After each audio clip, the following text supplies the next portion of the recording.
Okay, so we're joined by, well, I'll let you introduce yourself. Hi there, everyone. I'm Jack Burbank. I'm an ex-Loughborough College learner, and I am a full-time personal trainer and sort of online coach in the Leicestershire area. I've sort of been really sort of in this industry for the last sort of 3, 4, 5 years. Sort of started off just sort of bitting and bobbing, just helping out in sort of gyms. And sort of obviously studying various different courses at Loughborough College, and sort of here I am, sort of 4 or 5 years down the line, and sort of a fully operational business, and sort of hopefully an enjoyable and a sort of a passionate career that I can sort of entail for the rest of my life. So Jack, you was with us. I'm trying to take you back now. 2011 was the first bit. Was you when you did the BTEC? 2011 was when I did my BTEC. So that's 9 years ago. Yeah. It seems like yesterday. So you did the BTEC Sport first, and then you did the gym, wasn't it? The level 2 gym course as well at the college. Well, what actually happened? I did my BTEC, and I actually progressed that on actually after doing the national award, I think it was, and I believe I topped up to do my second year, and then after that I actually did a foundation degree at Loughborough College, so that was in the Higher Education Centre. So that was in sports coaching, again something that I was interested in, something that I sort of felt like I did pretty well at the BTEC level. Wanted to take it a little bit further, so get a little bit more of an understanding and build my knowledge up really in regards with sort of the coaching, the management, the sporting sort of element really. From there, found that wasn't really sort of for me. It was very sort of really theory based and not really hands on, which sort of I thought I wanted, and that's sort of what I felt was my strong point. Just sort of looked at other courses really, kept in contact with a range of different lecturers, yourself, Mark Thorpe, loads of lecturers really, and obviously they gave me sort of advice and a little bit of guidance on sort of the options and sort of what else I could do really. I told them sort of what my passion was and what I enjoyed doing, and sort of obviously they gave me a wide range of different opportunities and things to maybe have a look at.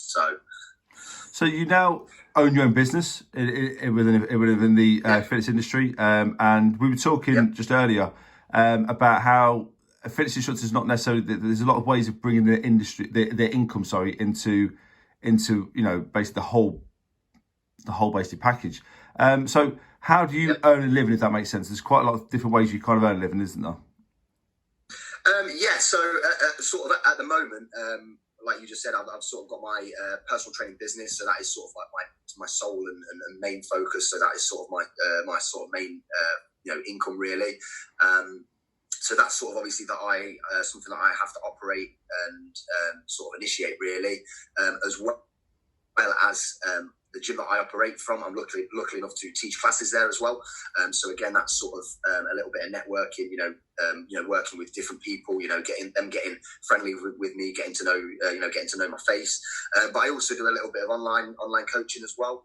So for those that may not have sort of the branch really to either get into the gym, whether it is from a financial perspective, whether it's from anything from a travelling perspective, for example. So this is sort of reaching out to a bigger audience, really.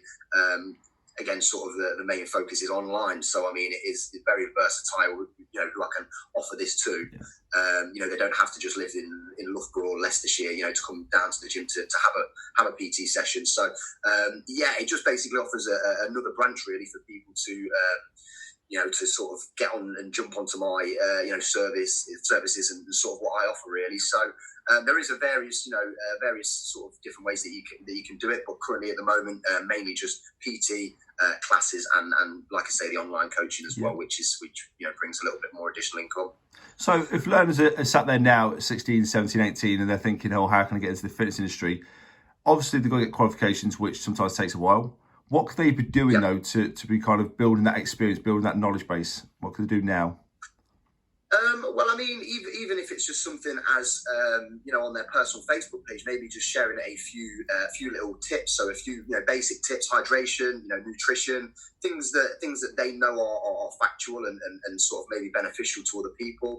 It's things that maybe people might not think about and think, oh, actually, they wake up 1 minute morning, scroll through the Facebook and think, oh, actually, that I didn't know that, or I didn't really think much about that. And it just gives something for people to think about. But also as well, really, just even like offering things to friends and families. I mean, if fitness and personal training is something that you are really interested in and passionate in, I mean, everybody knows somebody nowadays that's either a member of a gym or a member of a boot camp, or it's such an essential part of living now. Really, health is. Yeah. So I mean, even if they start just writing up a few programs or maybe going on walks or jogs with family members or friends, and just sort of really just sort of getting yourself out there, just sort of planting seeds really. Yeah. And sort of communicating with people, networking, and just sort of getting your face out there and sort of just sort of putting yourself about, so to speak.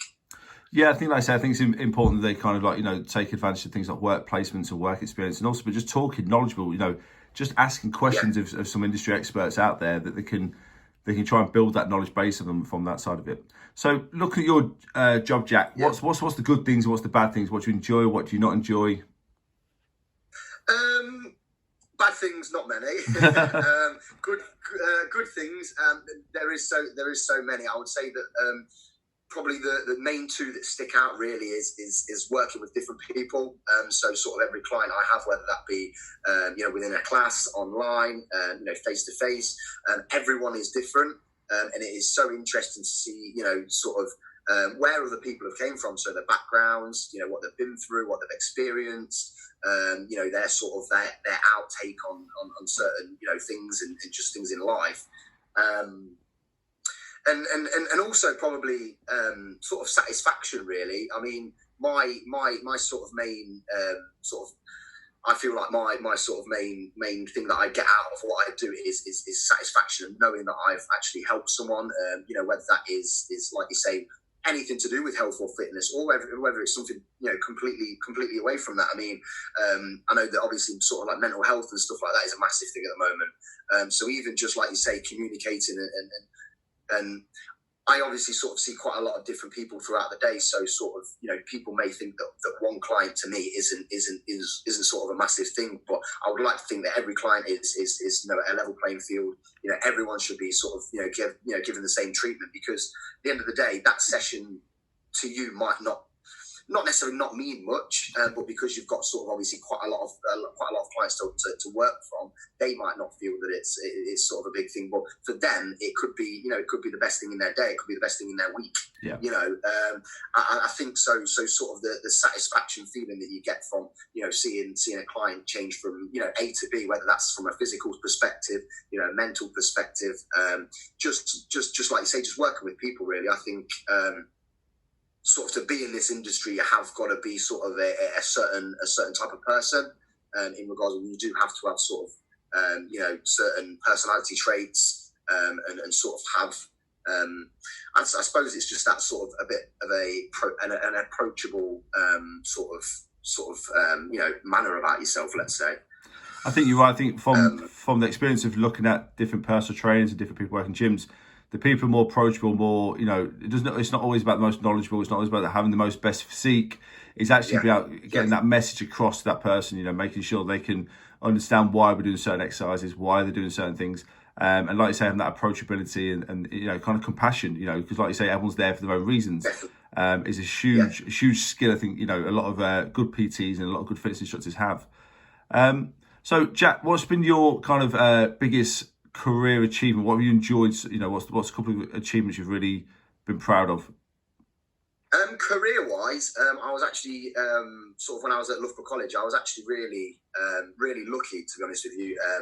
There was sort of a national external sort of fitness / personal training sort of type competition, and it was at the time that I sort of was studying and stuff like that. It was quite up and coming. It was quite new. I think it was something that was sort of looking to really sort of explode. And luckily enough, at the time, I was still studying, so I was actually still sort of eligible to sort of take part in this competition, if you like.